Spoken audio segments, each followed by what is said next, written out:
Okay. Hello, everyone. Thank you for being here today. Today, we are going to be talking about desensitization in youth and what to do about it by me, prevention educator Ruth Delpino. So a lot of the times I start my presentations with who am I?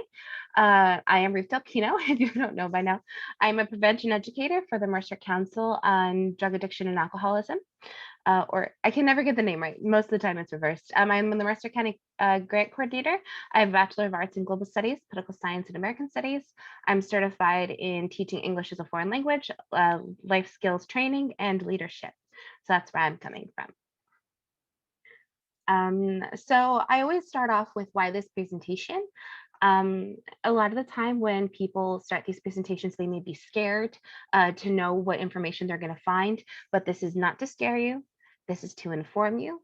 This is also not a parenting class. You are the best parent for your child. You know them the best. You've also been with them longer than they've been with themselves. You've known them longer than they know themselves. So you are the best parent for your child. Also, my perspective is shaped by my approach and my learning experience. So anything that I learn as a prevention educator outside in the world, when I'm interacting with workshops and other expertise, I use that empirical evidence and I bring it back to you. So that's where this lens is coming from. And this lens is original presentations that I put together on my own time. This is also evidence informed and some evidence based. So what I mean by that is I grab the empirical evidence. I make sure that there are a lot of resources that you can use. So you can come to your own opinions. And some evidence-based, meaning that I do pull from my evidence-based programs such as Too Good for Drugs and life skills training. And you can learn more about that at the mercercouncil.org website. So we're going to be talking about systemic desensitization versus sociological desensitization because there is a difference, first of all. But second of all, what is the difference? So a lot of people see this and some people assume that it's one thing or some people assume that it's the other. And I'm here to tell you it's both. One is a therapy and the other is a sociological phenomenon. So when you have systematic desensitization, it can actually be very helpful. We will be talking very little about this today, but it can be served for medical purpose if done correctly. And also it is really not going to be more than on this slide, but I just thought I'd introduce it. You may also know this as something called exposure therapy, and this can be used as forms of therapy with getting through trauma, social situations, anxieties and phobias, all very complex things, but this seems to be a simple process to slowly and systematically engage in things that may make people feel uncomfortable. You have a lot of time with people who may have social anxiety disorders or phobias, slowly introducing themselves to things that may make them uncomfortable for them to have a scenario where they can go through with that.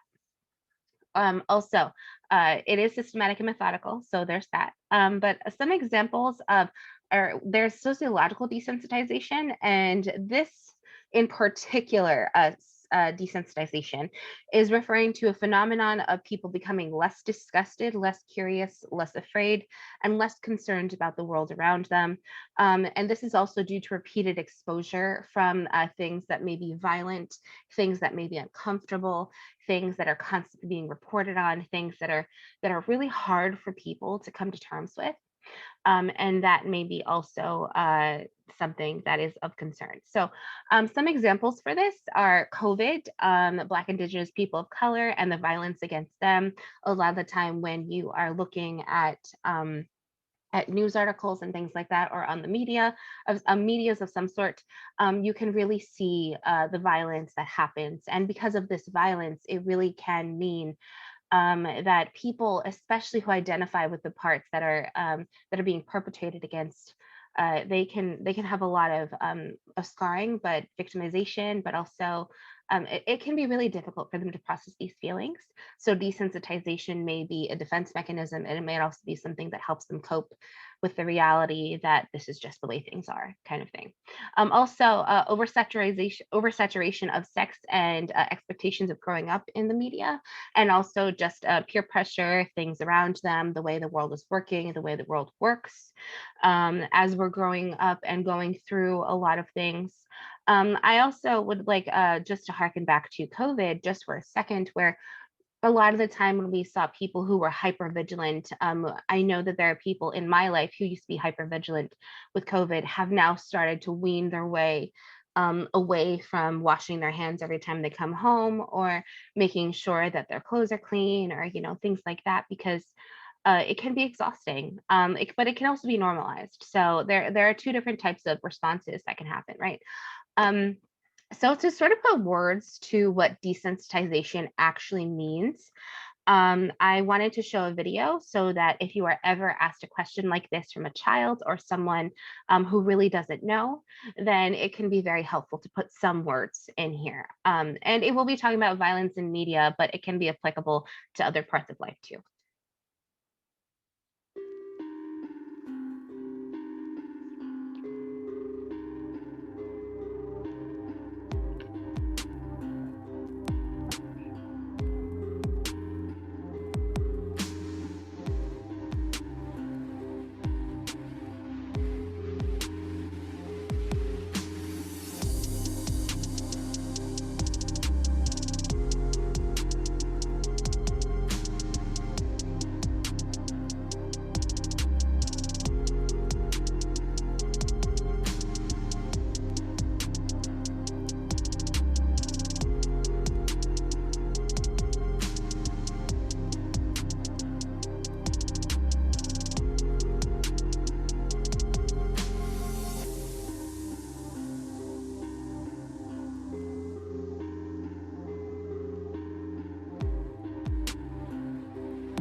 Okay. So I just wanted to share that because I felt like it was definitely something that can be explained to children in a way that's digestible. It can also give you vocabulary to those types of words. We have something in the chat here. Give me a second. Melissa, if you would like to share out loud, you can. Oh, the nightly news. Yeah, that's a really good one too. Yes. It said give examples of violence. That's the first one I thought of. Yeah, the nightly news. So as I had sort of alluded to before, I put a lot of examples in, and I also put a lot of examples of people who are from the same communities that are being perpetrated against, so they may feel a sense of hurt and desensitization to a lot of the things that are happening on the news, but also feel helpless in the way that they respond to them. And I will be talking about that phenomenon a little bit more throughout the presentation because I feel like it's very helpful, but also there are real life examples that I put in here so that a lot of people can put words to the things that they may be feeling. So we'll be moving on from here. What I do always try to do is include every part that you may be thinking of, and that it can be very helpful for you to sort of understand what that means, right? So gaming and addiction is a huge part of this as well. And because gaming is sort of blamed or can be used for purposes such as how do I purposes such as gaming is sort of seen as a violent thing, right? And as it's seen as sort of a violent thing, while we have these purposes, it can be very difficult for people to come to terms with the fact that gaming can also be an addiction or can be something that people rely on. And when they are addicted to something that can be violent, addicted to something that can portray grotesque violence in a lot of ways. I know, for an example, my nieces love to play Roblox, but in a Roblox, there's also a zombie setting where you can fight off zombies in the universe that you're in. So that does concern me to a certain extent, but also at the same time, the more realistic something seems, the more realistic something feels. It can really damage the psyche if it is internalized in that way. So we will be talking about this as part of the media, but I do want to point out also that this is not a conversation about whether violence in games causes people to be violent in real life. That's not the conversation that I am steering this towards, but I do want to put it out in the open that when you have things such as media and things that a lot of people can have access to, we already know how drugs can play a part in this, but gaming hasn't really been touched upon.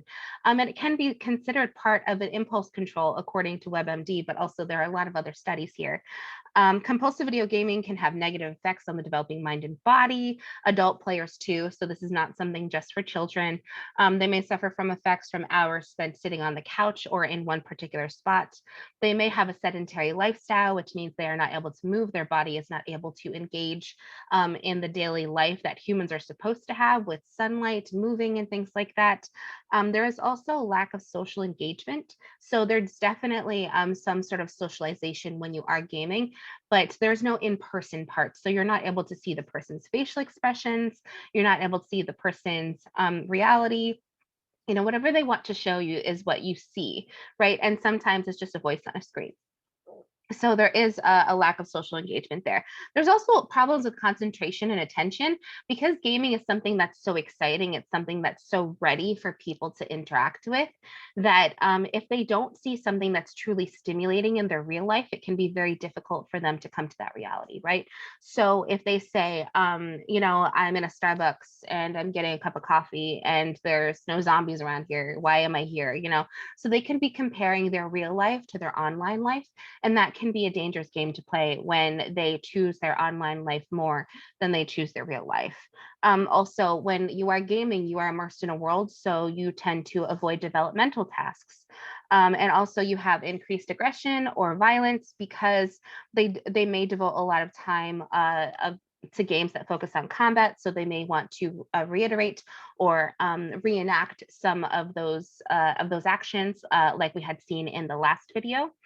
And also seizures and repetitive stress injuries. So if someone has a brain disorder and is unable to interact with the game in a way that is healthy for them, they may be open to seizures and epilepsy, as well as any stress injuries, meaning when you a lot of the time when you play on your game set, your wrists may run a risk of having tendonitis, carpal tunnel syndrome, things like that.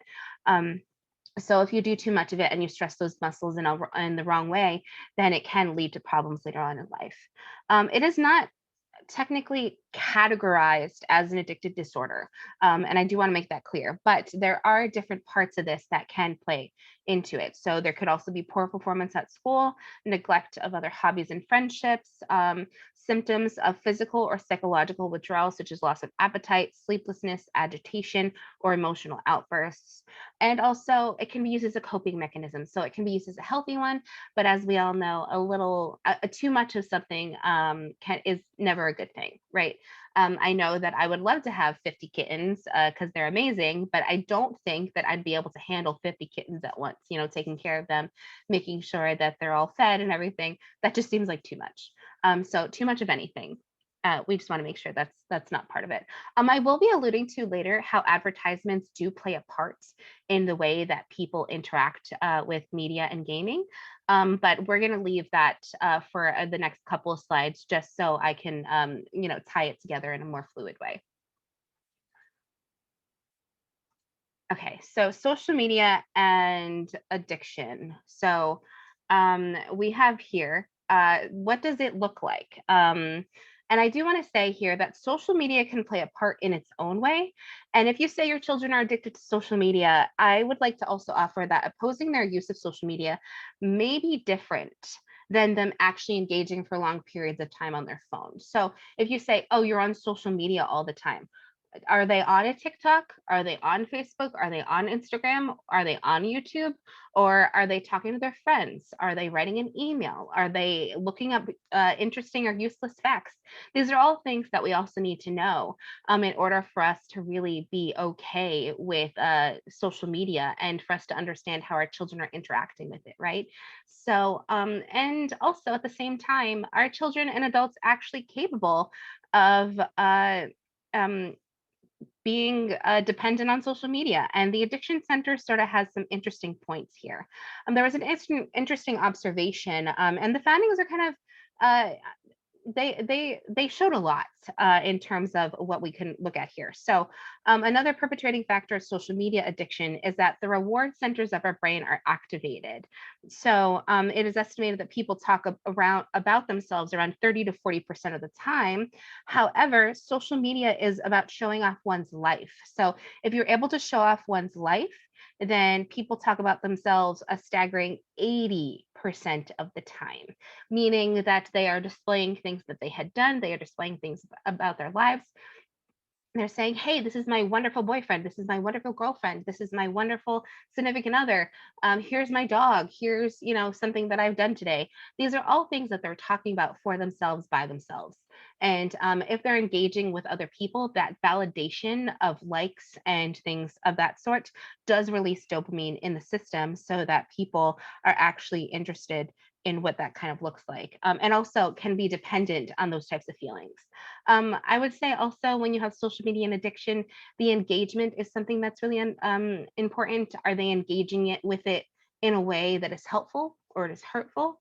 These are all things to be of concern here, right?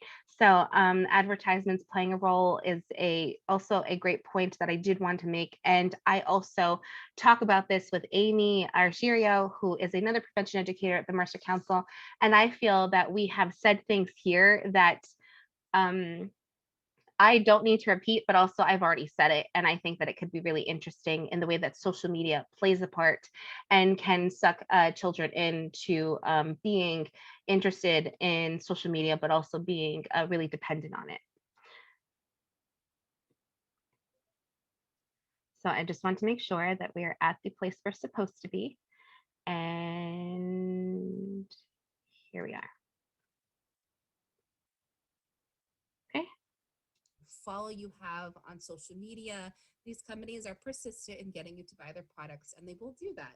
Now, the interesting thing about Generation Z is that they really don't care, because they grew up in a time with advertising, because they grew up in a time where their privacy is constantly violated by cookies for social media to be free. They sort of sign up for that and realize that that's just part of the game. That's just something that happens. I also did want to talk about that children may be isolated a lot of times. So they're going to be going to streaming websites. They're going to be going to Instagram followers more. They're going to be going to TikTok followers more because they are more isolated. They don't have access as much to their friends these days. So they are going to be turning more towards influencers for them to have what I call the free friend. And because these people are lifestyle influencers, because they open up their identities for you to see and for you to see parts of their life, then they can be considered a friend because you know a lot about them. Obviously, it's a one-way friendship, but it is something that does exist. Now, there are small, easy ways of being exposed to influencers who they already like and then liking what the influencers like. And this is how advertising has really changed. For example, you have someone who I believe PewDiePie, he is the most he has the most subscribers on YouTube, and he did a shout out to one small YouTube channel, and that YouTube channel gained 1 million subscribers the next day. So there's these people that have these words that have a lot of influence, and they sort of use that to just live their life, do what they want, advertise to whatever. And then we're going to be talking about some of the TikTok followers, especially because TikTok is the new thing and it has the most influence on Gen Z right now.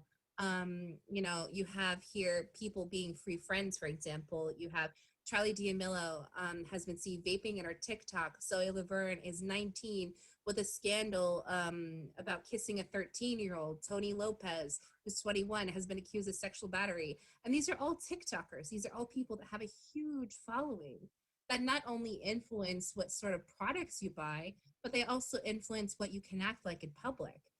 Um, Okay. So I think I said so myself, if I may say so myself. And I wanted to just reiterate that point that you have a lot of times when you're reiterating points with the free friends you're engaging with. And that is something that is kind of scary to know that people that you don't know that are in your children's life can influence the way they act, the way they talk, the way they act in public because of the trends that are happening. These are all things that are really important for us to recognize, but also just to be involved in our children's life to make sure that if there are things that they're being exposed to, it's not something that warps their reality. It's not something that changes the way that they interact with the world. If you have any comments or concerns, you can definitely put them in the chat or unmute yourselves. So I do want to put a trigger warning up just for a second, because I know that this is a hard reality to come to. This is not something that is easy to talk about. And thank you for being here for those that are still here. And we're going to go into this. And I just want to let you know I will be talking about a lot of numbers. So it won't be a lot of visceral reactions, but I just want to let you know that the statistics are disturbing, and it is something that can really hurt people if they look at them. So we sort of talked about social media when we're talking about, desensitization, but we're also talking about how society played a role. How is something that we are around all the time played a role in something that leads to desensitization? Well, it just sort of is in the name, right? So by society, I mean the world in which we are all socialized. There are obviously smaller groups here, and it can easily fit into our worlds, but society is a shared world we have together. So not everyone is in your knitting club.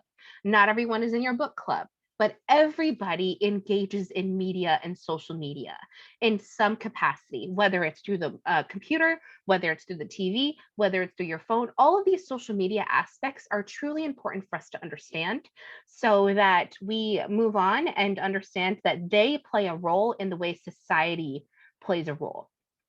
So we influence social media influences us, and it's a feedback loop, right? So it's not just one thing or the other. And society has played a role in a lot of ways. I don't want to put up too many things on here that are disturbing, but violence against people is a huge part right now. Asian hate is a thing. There are a lot of aspects of the world and of America specifically that we can work on, and people dying because of their skin color, people dying because of the culture they hold, is definitely something that can be desensitizing, because you feel as if you're fighting against so many different aspects of life.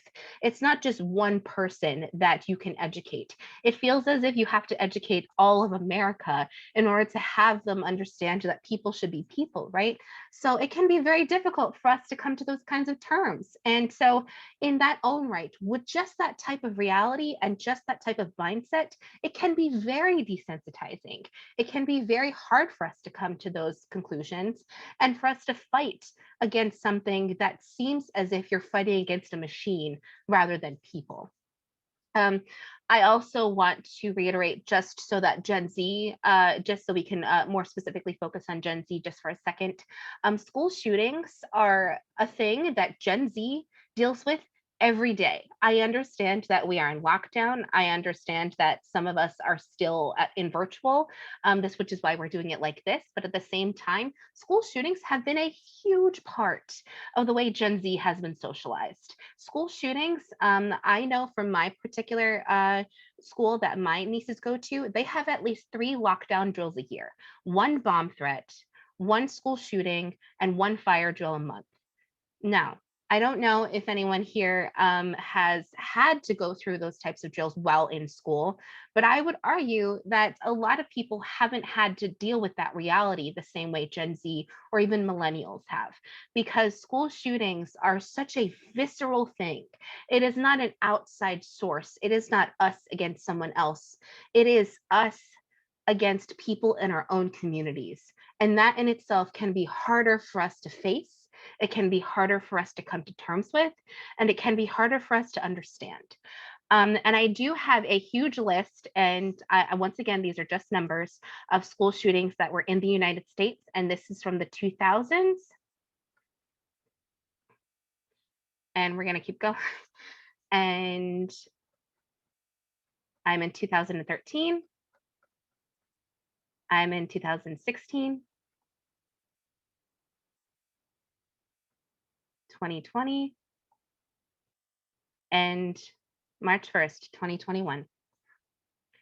So I know those are sobering numbers, but that is something that I feel should be addressed, and that we should know that this in itself plays a huge part of desensitization, that society plays a role in the way that teens and Generation Z interacts with their world.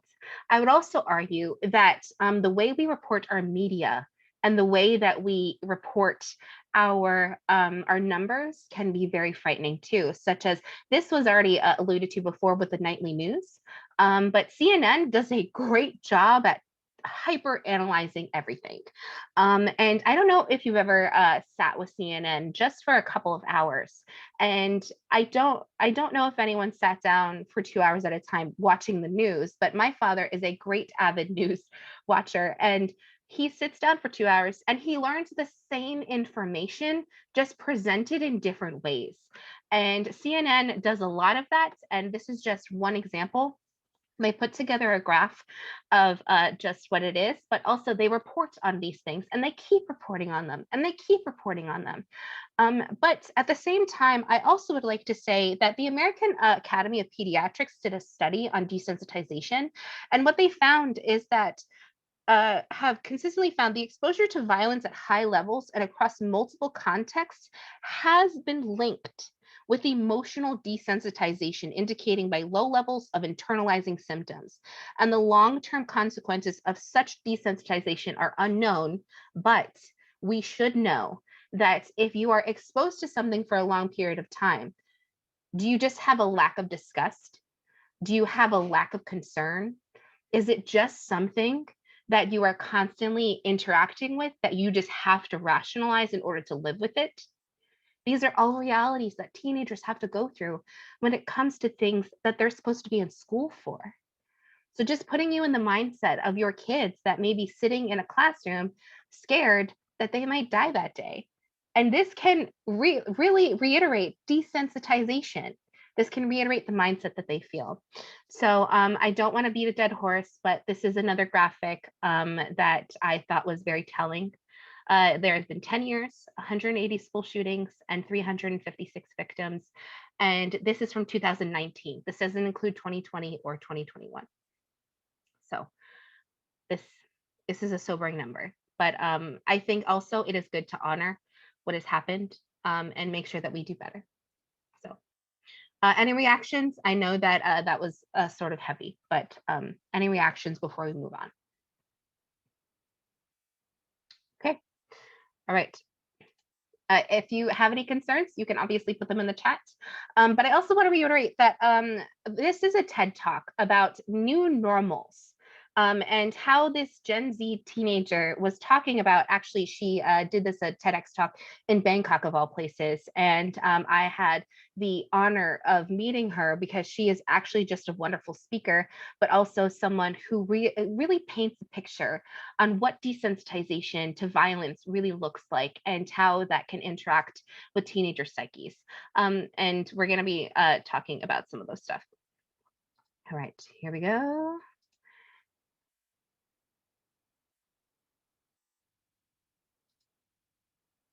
Desensitized is to not experience an emotional response to something after repeated exposure to it. Sometimes this can be useful. For instance, without desensitization, medical students would be able to study cadavers, and firemen would be able to save people with charred body parts and melting faces. However, there is a dark side to this process, as there are two sides to every coin. Societal desensitization can result in the normalization of crises and issues. For instance, gun violence, along with baseball and apple pie, is all but a staple in the American society. When the Columbine High School shooting occurred in 1999, the statistic of the 13 murdered children sent waves of shock and sadness throughout the United States. Now, nearly 21 years later, this shooting is no longer a unique evil, as gun violence and school shootings now gets reported on a regular basis. In 2019 alone, there have been over 34,000 mass shooting casualties and 366 mass shootings in the United States. That's more mass shootings than there are days in the year. With this colossal amount of tragedies, each incident receives a negligent amount of news coverage. We reach out, and then the news drags our attention to something else. We move on, and this goes on and leads to normalization. According to a study done by the University of Wisconsin, repeated exposure to gun violence in the media results in the US public's emotional desensitization to this crisis. Using computerized linguistic analysis, the researchers reported a notable decrease in the amount of disgust, anger, and sadness that the public felt towards similar consecutive school shootings. This shows how the repetition of gun violence, along with negligent media coverage, results in the normalization of the murder of school children. And it's not only gun violence. According to CNN, there has been a rise in desensitization to all violent crime in our modern society, and this is partly due to the technological advancement that we have experienced over the past few decades. Now, we have 24-hour news that exposes us to assault upon assault, murder upon murder, mass shooting upon mass shooting. It's like the card game Uno. As the player stacks the cards onto the pile, we can't linger too long on one card before turning our attention to another. Similarly, with the small amount of media coverage for each incident, we can't fully empathize with one incident before turning our attention to another. Okay. So she goes on. I have the link below if you would like to actually watch that video in full, because I feel it is a very powerful video to watch, but also she makes a lot of poignant points that I think that she's very eloquent and drawing a lot of metaphors that I think are very telling and descriptive in the way that they interact with society. If you obviously have any concerns or anything like that, you can put that in the chat. But I do just want to reiterate that a lot of the time when we talk about teenagers being desensitized or they just don't care, I sort of thought of this topic because I've heard a lot of parents saying, my kid just doesn't care about school. My kid just doesn't care if marijuana is going to hurt his body. My kid just doesn't. My kid just doesn't. So there's just a lot of concerns for us to have, right?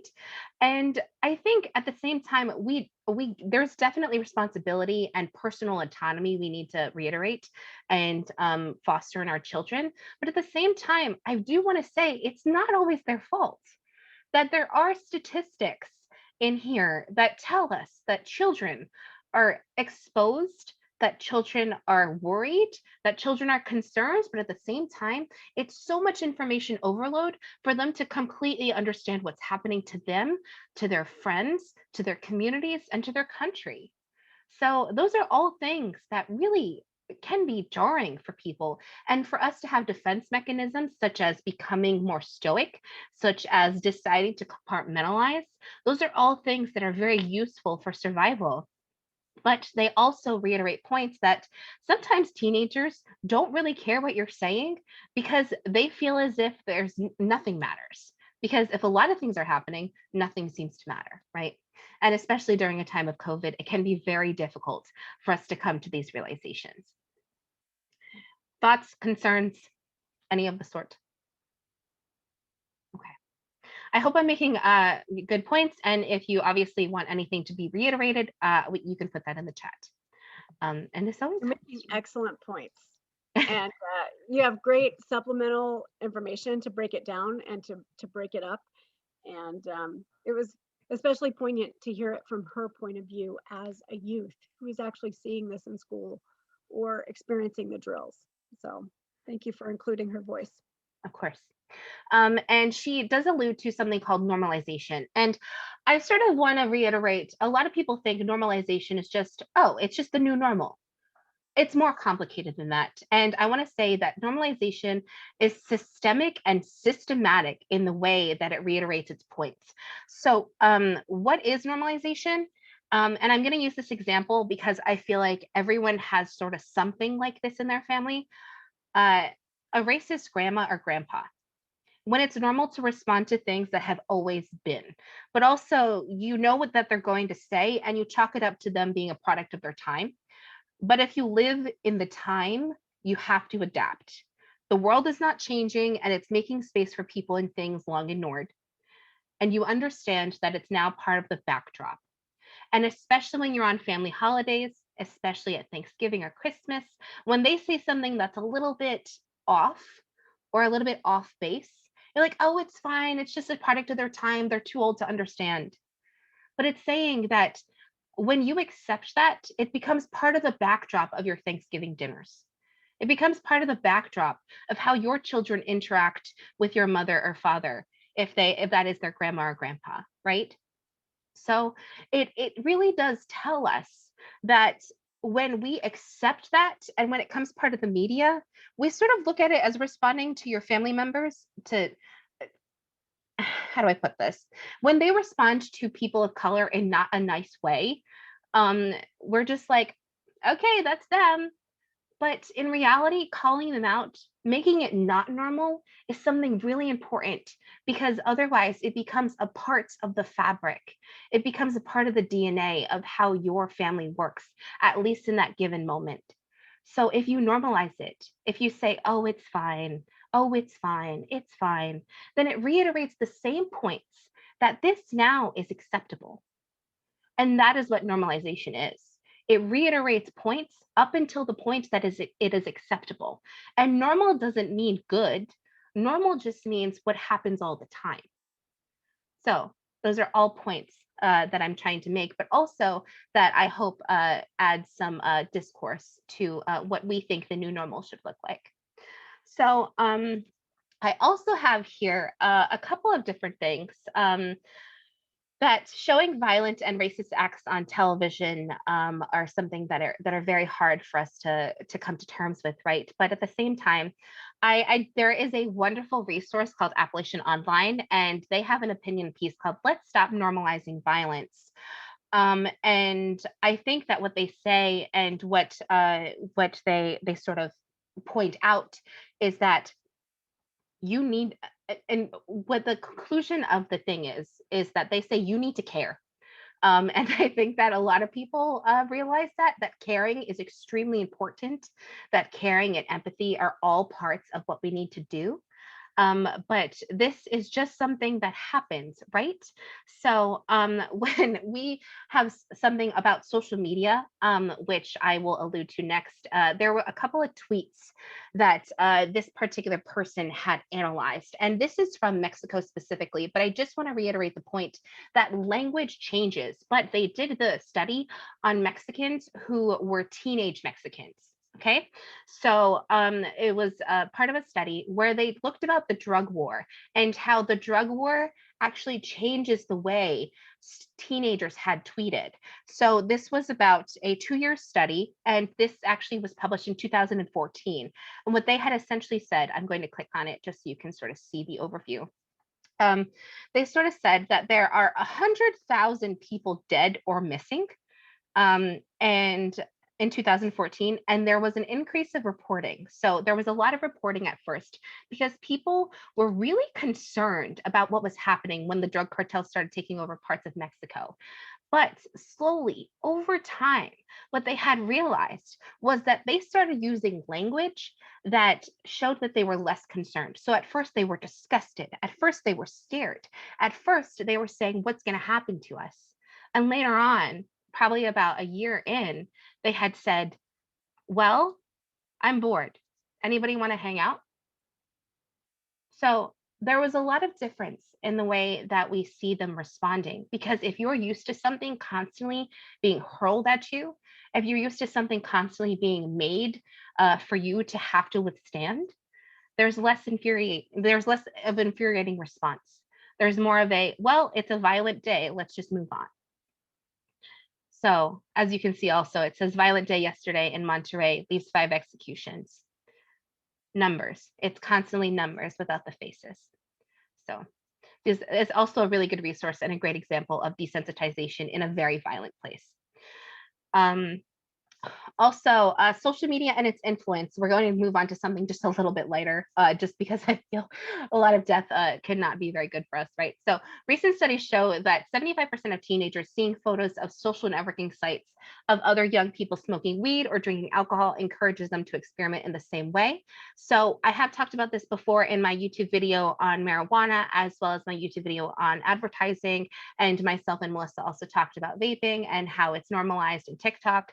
And the Addiction Center does point out that a lot of people who engage in social media tend to use drugs and substances as a result of the coping mechanisms, or because it's something that's normal.